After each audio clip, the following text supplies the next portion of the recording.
8 ballistic మిసైల్స్ని Israel మీద ప్రయోగించినట్టు తెలుస్తుంది. ఇందులో 1, 2 మాత్రమే దాన్ని ఇంటర్సెప్ట్ చేసి కూల్చేయడం జరిగింది. మిగిలిన అన్నీ కూడా ఇజ్రాయెల్ తగిలినట్టు, ముఖ్యంగా సెంట్రల్ ఇజ్రాయెల్ పార్ట్లో అది తగిలినట్టు తెలుస్తుంది, ఇంక్లూడ్ టెల్ అవీవ్ సిటీస్ కూడా.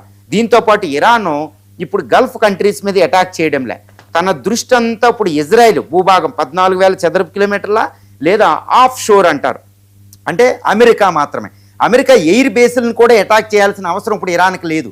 కాన్సన్ట్రేషన్ అంతా ఇరాన్ మీదకి వెళ్ళింది.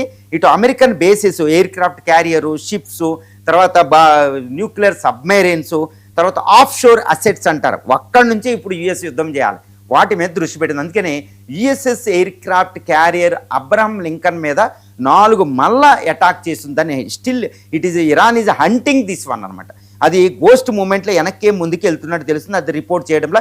బట్ నిన్న ఇరాన్ ఏంటంటే అయితే missiles, ballistic missiles, hypersonic missiles, Fattah 2 లాంటి మిసైల్స్ని, సెజిల్ లాంటి మిసైల్స్ని దీని మీద ప్రయోగించిందో ఆ యొక్క విజువల్స్ రిలీజ్ చేయడం జరిగిందనమాట. అందుకే అది సెన్సేషనల్ అయింది. అంటే యుఎస్ఎస్ ఎయిర్ క్రాఫ్ట్ క్యారియర్ చాలా ఆపదలో ఉంది, యుఎస్ చాలా జాగ్రత్తగా దాన్ని ప్రొటెక్ట్ చేస్తుంది. ఒకవేళ తగిలితే మాత్రం ఆ కథ వేరు ఉంటుందండి. యుద్ధంలో ఇరాన్ డైరెక్ట్ గెలిపైన ప్రకటించేసుకున్నంత సీన్ వస్తుంది అనమాట. ఎయిర్ క్రాఫ్ట్ $13 బిలియన్ విలువ.